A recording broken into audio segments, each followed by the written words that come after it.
And if he does, then I want to make sure I'm aware of that. And if he does not, then I want to make sure that I'm aware of that. And so we're going to continue on with this concept.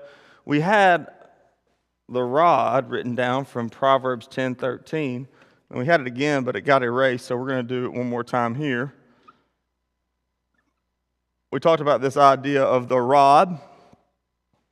This is the rod that would have been like a reed that was used for smacking, for striking. And we've seen it a couple of times already. We looked at Deuteronomy 8:5. We've looked at Deuteronomy 21:18 through 20. This idea of chastening is in both of those passages. We went to Proverbs 10:13. Wisdom is found in the lips of him who has understanding, but a rod is in the back. A rod is for the back of him who is devoid of understanding. The idea of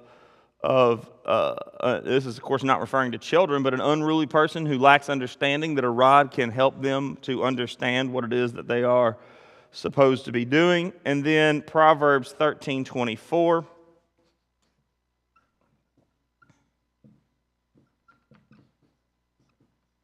Proverbs 13:24, he who spares the rod hates his son, but he who loves him disciplines him promptly. And here we talked about the idea of the rod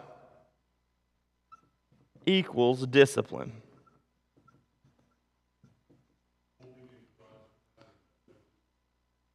The rod equals discipline. How do I know the rod equals discipline? Because of this verse specifically says, if you spare the rod, you hate your son. We mentioned this. We're going to mention it one more time. This is the sugar stick verse. If you are for spanking, it's a sugar stick verse. If you're against spanking, it's a sugar stick verse. If you're for spanking, you just read it. If you're against spanking, you read it and go, I think the rod is figurative. I used to give some credence to those who thought the rod was figurative. Not that I believed it myself, but I thought that that was another reasonable way to read this. The unfortunate part about that is once you do your research, in other words, don't just read the rod, he who spares the rod hates his son, but do your research on the way that word rod is used in the Old Testament, that Hebrew word rod is used, and it becomes very clear that is not the case. Moreover, the simple reading of it shows that it's not the case. In other words, if you read this plainly, I just imagine that if you went to a Hebrew who heard this verse and you said, I think he's being figurative there. I don't think he means it. You're never supposed to spank your child with any kind of rod. Now, I want you to understand something. The rod mentioned here, they would have understood what this is. This is not some sort of pole, right? This is something about the diameter of your little finger. This is in essence a switch. It's a cane about the thickness of your little finger. It's a switch. And you say, I think he's being figurative. I think that the Hebrew people would laugh you out of wherever you were. That just doesn't seem reasonable to me. I think that in 2025, in the United States of America, if you said that in a crowd of people, you're quite a few crowds that would go, amen. It's figurative. I just don't think you would get that response among the people of Israel during this time period. He who spares the rod hates his son, but he who loves him, what? Disciplines him promptly. Sparing the rod is equivalent to the opposite of disciplining him promptly, just as hates his son is equivalent to the opposite of loves him. I think that it is essential that we understand this. I've heard the statement made, and I think it's made in good faith, and yet it's made incorrectly. The idea that discipline, that spanking is not discipline, that it's punishment. And I think that's a distinction without difference. And I think this verse proves that that's a distinction without difference. Punishment is one avenue of discipline. Now, there are overspankers who think that the only thing that they can do in order to correct their children is to punish them, to spank them, or some other form of punishment. But that's not the only form of discipline. That's not the only style of discipline. The word discipline comes from the same root word from which we get our word disciple. A massive part of discipline is setting an example before your children. But let's be honest, that's kind of hard, so why not just spank them? One form of discipline is to sit down and explain to your children and make sure that they understand the way that they are to behave and understand the consequences of that lack of behavior and to share with them that information. But that's hard, so why not just spank them? So there are overspankers who say, listen, the entirety of my parenting structure is that if the kid does what I don't like, I spank them. Well, that might be taking this to the extreme, I think.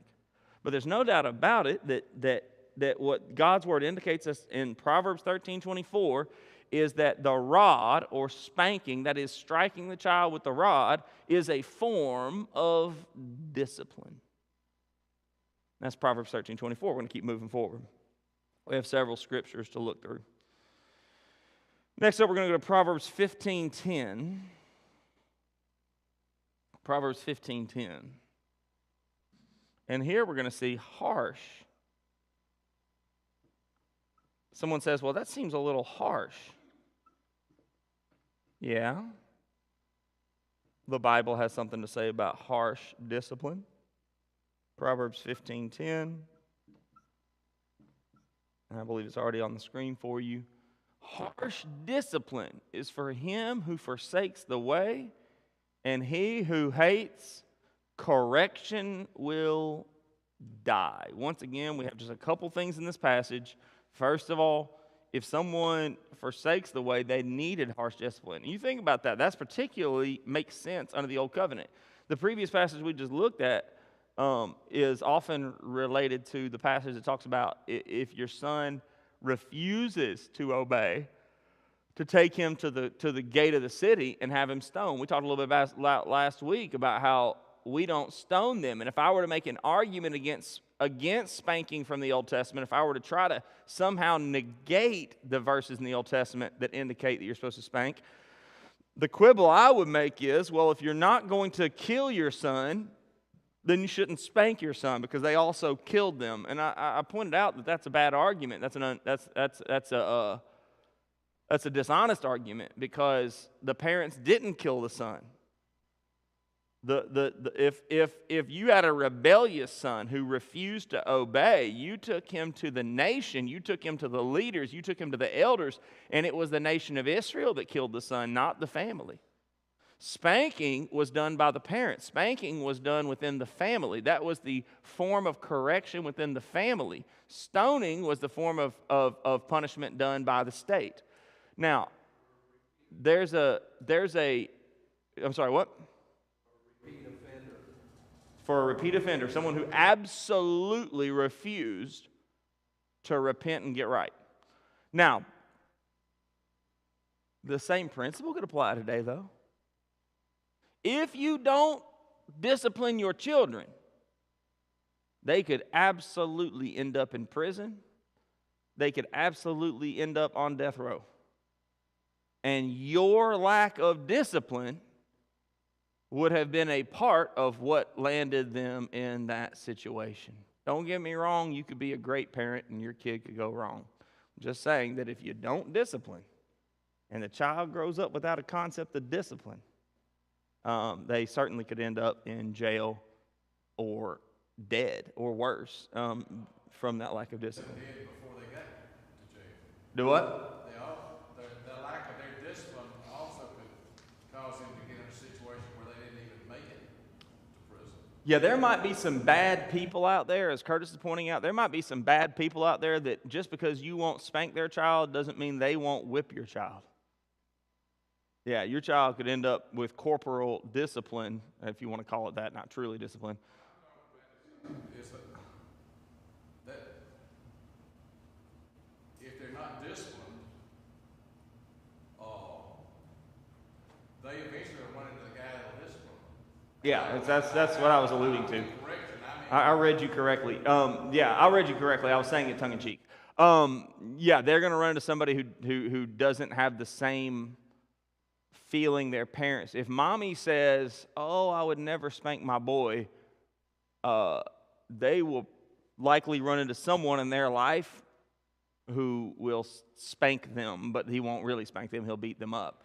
In other words, they will walk through life believing there are not consequences until they find out rather rudely that there are consequences to their actions, whether that be from a police officer or whether that be from someone who's willing to break the law and hurt them. The fact of the matter is that a young person needs discipline. Now, granted, and let's be fair, you can be the best parent ever and someone could hurt your kid. You can be the best parent ever and your kid could end up in jail. And so those things are absolutely true. I was absolutely spanked, and I absolutely spent a night in jail. So the two things can coexist as well. All right, so let's look at Proverbs 17:10. Proverbs 17:10. We're running out of room down here. I'm going to put it on here, but this is going to be the last one. We're going to erase and go back up. Proverbs 17:10. We went to 15:10. We're on 17:10. Rebuke is more effective for a wise man than 100 blows on a fool. So now that's interesting. There's a couple of things about this passage that immediately come to mind, and the first one is that word rebuke. We just finished mentioning that the rod is a form of discipline, but it's not the only one. Another form of discipline is the rebuke. And it's interesting here again, he says it's more effective than 100 blows on a fool. The idea here being is that blows on a fool are somewhat effective, but they're not as effective as simply rebuking a wise man. And this is why, by the way, and I've seen this a lot in my research for this class, I've seen this a lot in the reading I've done to get ready for this class. The question will come up, how old is my kid when they're too old for a spanking? You know, if my kid's 12, 13, 14, 15, 16, then people want to come up with a number, right? How old is too old? How old is my kid before, when they've reached a point where I cannot give them a spanking? And the answer that I consistently see with regard to that is, if you are still having to spank your teenage child the way that you did when they were little, you've done something wrong. By the time they reach those years, they ought to have some, I'm not sitting here telling you that a 14, 15, 16, 17, 18-year-old ought to be extremely wise, but they ought to have some wisdom. You ought to have taught them some of that wisdom by your discipline. And so by the time your child reaches those teenage years, you shouldn't have to spank them as much as you did when they were little. You ought to be able to rebuke them and then take that rebuke and gain understanding from it and correct their behavior from it. Yes, sir? Yeah, I agree with you on that. Because on this topic, I'm talking about my son.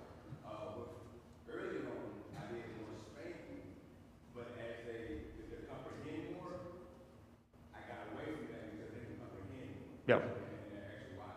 You know what I'm saying? It would be great for me to crack you out with my mouth and, like what are you doing? I'm just waiting for the day. I'm just waiting for the day that Eli messes up. You say, all right, son, over the knee. Yeah, no, as Mitch was pointing out, when they were younger, he did more spanking. As they've grown older, he does more talking. And I think that is the natural flow of things. Look, here's the thing. Both my parents are still living. I'm 41 years old. And I just don't think it's very likely that my parents are going to, when I go visit them, tell me, all right, go in the bedroom and wait. We'll be in there in a minute. Also, too, like my mom, she still spanks me with her words. That's it. They spank you with their words. There comes a time where they spank you with their words. Yep. Even as a child, I preferred a spanking to the chastisement to the verbal chastisement of my mother, even as a child. I would just spank me, please. That possibly has something to do with being the child of an English teacher. Can I order the spanking? So, the problem in my house was you got both. So,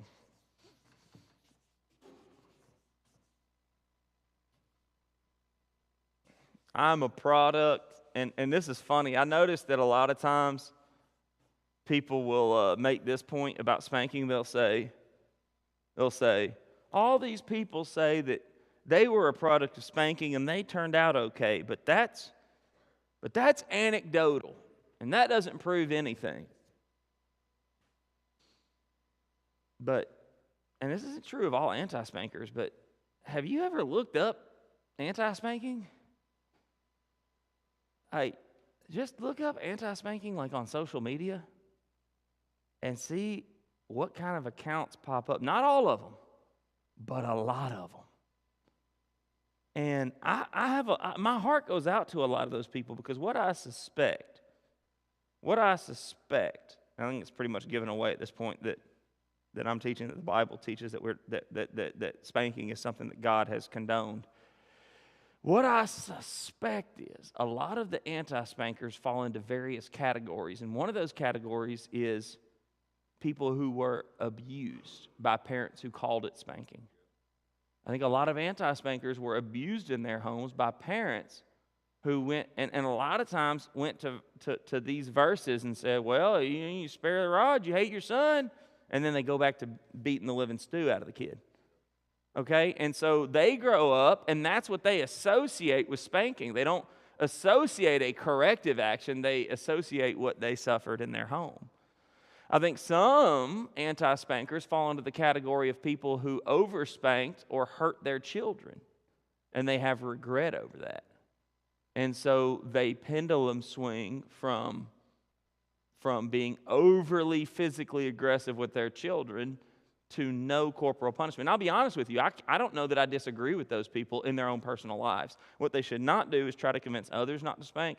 But I'm going to tell you something. If you are overly aggressive physically with your children, it probably is wise not to lay a finger on them after that. I want you to imagine that if what you did to your child was you spanked them, but you just beat the living stew out of them when you spanked them.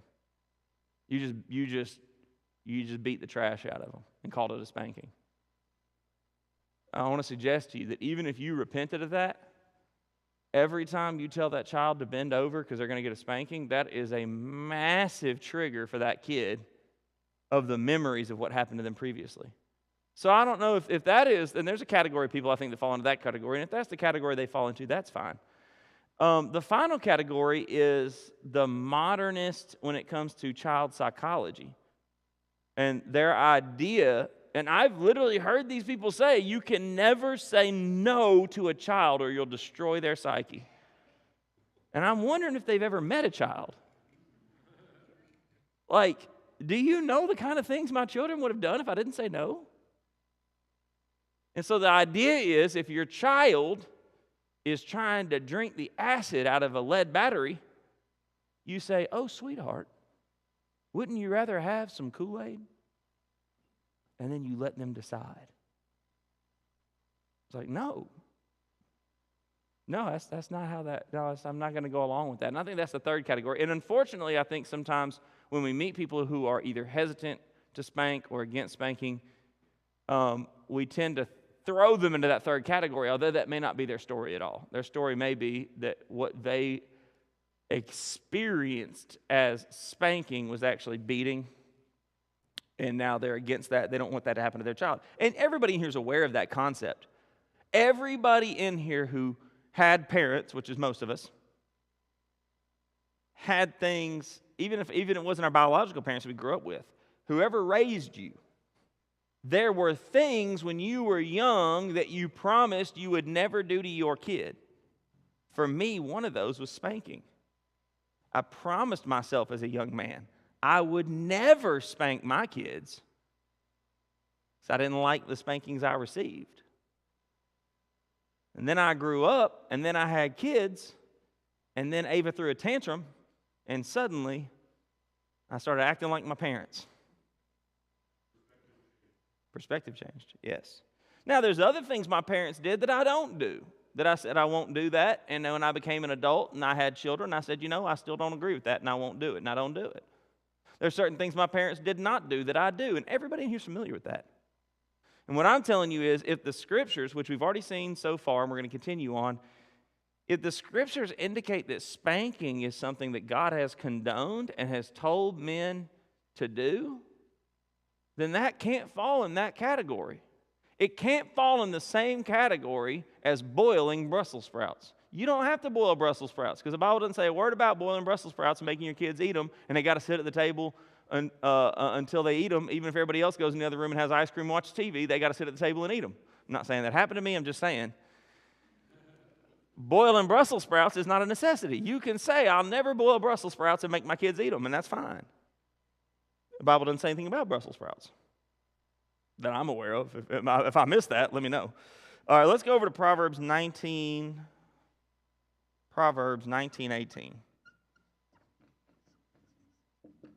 We continue on this idea. We want to exegete these passages that have to do with discipline.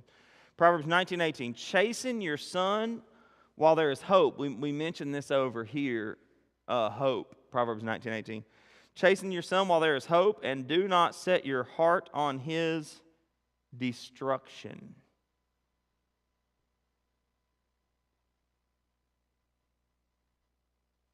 I just want to point this out. That idea of chastening is directly linked with the idea of hope. What hope? The hope that every parent has, that their child will turn out okay. And no other way to read this than, while your child is in your care, while your child is under your power, you chasten them. Chastening, and we already talked about, we're going to look more at this word, but chastening is not specific to spanking, but it would include spanking. Chastening is that type of discipline that can be verbal, it can be corporal. And you chasten him while there's hope. Why? I remember I caught 3 kids using drugs when I was working in youth work up there in Memphis. I caught 3 kids using drugs. They were so bold that we were having a youth event. They were so bold and they were the older kids, and so they had, at least a couple of them had some leadership opportunities. But they were so bold, they decided to go out to this guy's car and smoke marijuana and come back in. Now, what they forgot was I wasn't raised up in the church, and I wasn't sheltered, and I wasn't ignorant. So they came back in, and I mean immediately I knew something was up. And so then I started messing with them. And then I knew for certain something was up. And then I smelled them. And I knew exactly what was up. And I also learned, that wasn't the most important lesson I learned that day. Kids are always going to do dumb stuff and make really, really dumb choices and need to be punished. What I learned that day, the strongest lesson I learned that day, is sometimes parents are just downright ignorant by choice. That's the nicest way I can say that. I called those kids' parents and said they are high on marijuana. And to a human being, to a man and woman, they told me, oh, no, that's impossible. I'm like, it's not impossible. It's not impossible. You take the substance, you put it into some papers or some sort of pipe, you light it, and you inhale it, and it makes you not think right. That's not impossible. That's a very simple process, and your children did it. No, not my babies. And they showed up, and I said, look, man, open the kid's car. And they opened the car, and you'd have thought a skunk died in there. And those of you familiar with the smell of marijuana know what I'm talking about. And I said, one of 2 things happened. Either Junior picked up a skunk off the side of the road, or they just hotboxed in that car. And the dad, who smoked marijuana as a teenager, said, no, I don't smell anything. And then we found the marijuana in a medicine bottle in the back of the car, and they were still debating whether or not the kids had used it. And the reason I bring that story up is that I met with those kids and their parents in the following days. I'm thankful that at Edgewood we have elders who shepherd people. Sadly, I was a young youth minister with no teenage kids of my own, but I was the one doing the primary shepherding, not just to the kids, but to the parents. And I met with the parents of each of these kids. We removed them from the youth group for a time. They had a 6-month probationary period where they could not be at youth events, specifically because they were the older kids and because they had brought marijuana onto the church campus during a youth event and smoked marijuana on the church campus during a youth event and come into the youth event high on marijuana. And so one thing was they couldn't be at youth events for 6 months. But there was a lot to that agreement that we had them sign of changes they were going to make in their life. And the younger kids did fairly well with that. But when I met with the older kids' parents, this kid was 18, maybe 17 at that time.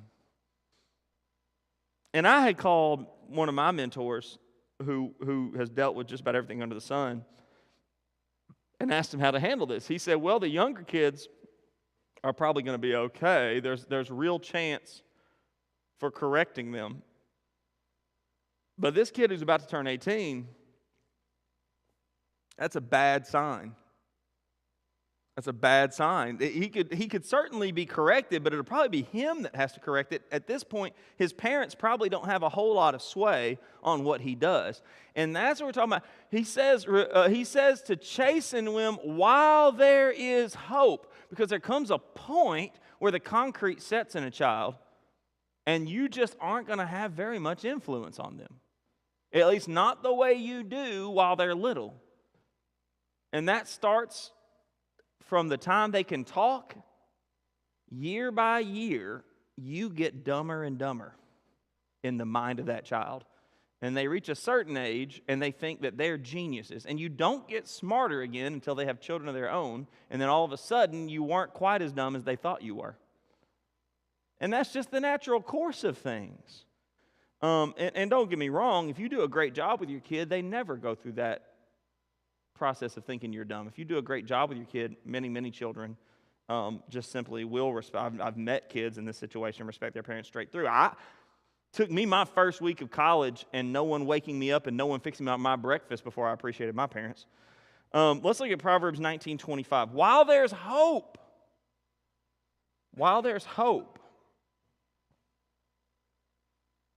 this is not being done to hurt the child.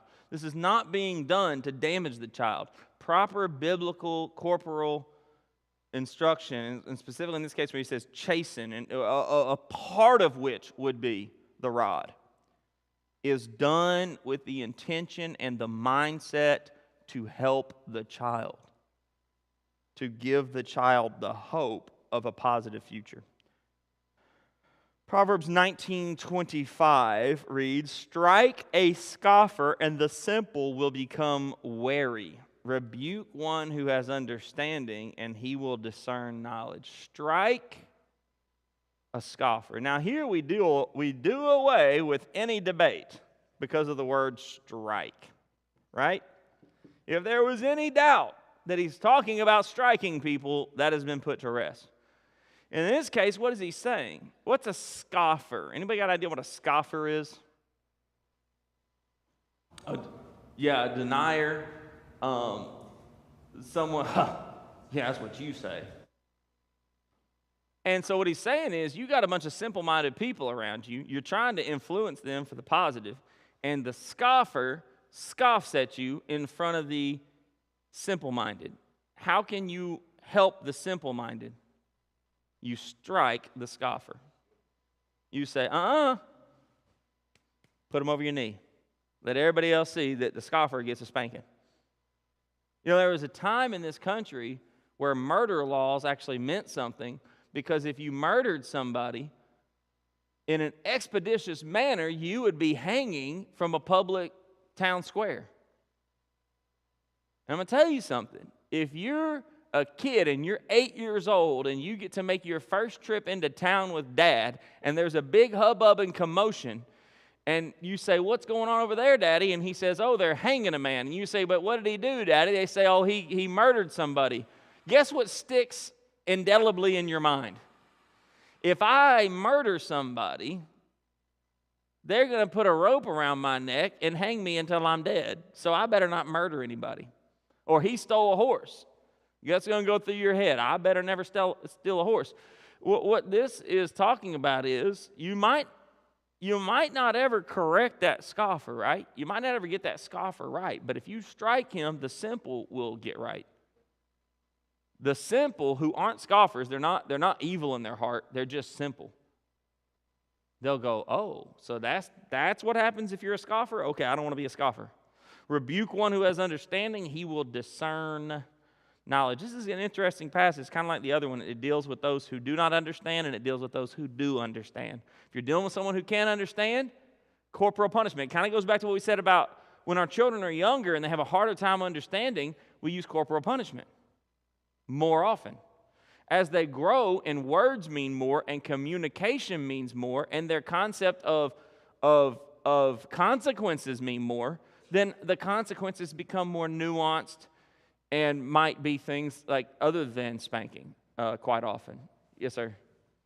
It also means that different folks, different people respond to different kinds of discipline. Yeah. You get some, if anybody's ever had multiple kids, they respond different to any kind of punishment. There's not a canned way of doing it. Yeah, that's accurate as well, right? So Curtis is pointing out that different kids respond differently to different punishments. Although I've yet to find the kid that enjoys a properly applied spanking. It may not be as effective as some other things. I know, Curtis points that out. I know my mother tells the story that she would spank my oldest sister, Cheryl. She would spank her over and over and over again, and it really wouldn't have much effect. And she found that if she took her crayons away, it just destroyed her whole world. And so, yeah, the other thing is you do kind of figure out what works for your kid. Proverbs 19:29, judgments are prepared for scoffers and beatings for the backs of fools. Do you think that's figurative? I don't think that's figurative. We got here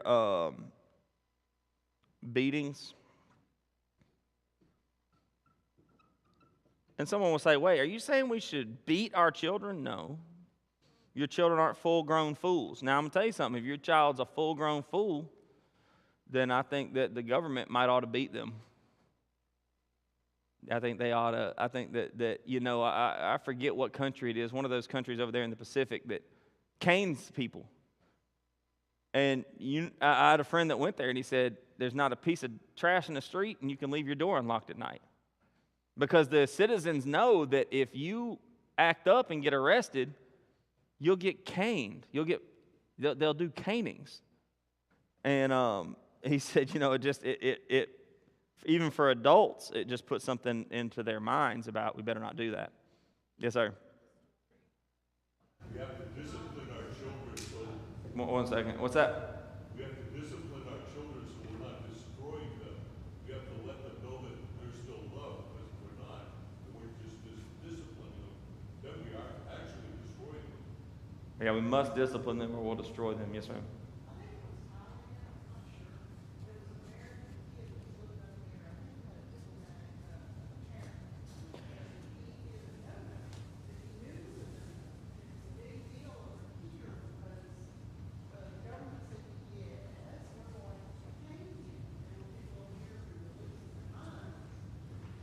Yeah.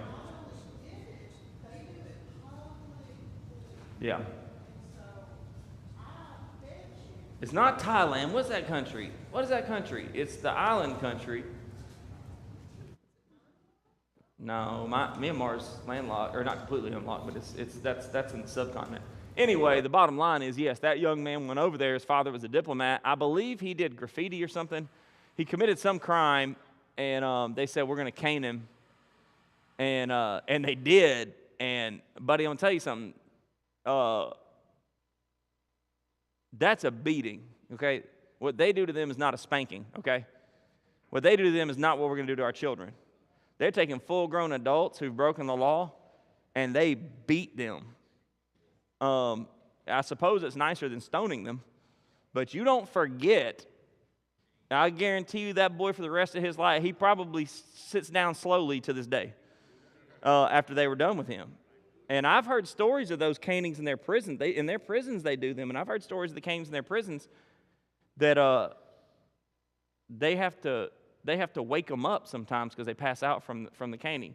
And that's the thing I want to point out too, is I think people get that picture of that kind of thing in their head when they think about spanking their children. That is not what we're talking about with spanking your children. In fact, what they're doing to those men would violate what God has said in His Word about spankings. The kind of cane He's talking about is a very thin reed. It'd be what we would call a switch. Not a big pole like they hit these guys with. You should not be hitting your kid with a pole, or frankly, anything substantial enough to cause any kind of subdermal injury. If you're striking your child to the point that you're causing subdermal injuries, you are not following the biblical directive on spanking. We're going to get more into that next week. Next week, we're going to finish out our scriptures, and we're also going to give some legal definitions and answer that question at the end there about, would I get reported for spanking my kid? If I did get reported, what would that look like to see? If someone called CPS and said, well, Matthew Jones spanks his kids, and here's what he did, and they describe, even if they could describe my spanking of my children, which they wouldn't be able to do because I don't spank my children publicly, but even if they could somehow describe the spanking of my children, what would in the state of Georgia, what would the response be if you called and complained that someone had spanked their child? Would they come kick your door down? We're going to look at that. The spoiler answer is no, they would not. But we're going to look at that next week. All right, so that's our time for today. Thank you for your attention. And we will finish this subject up next week and get back to our regularly scheduled programming.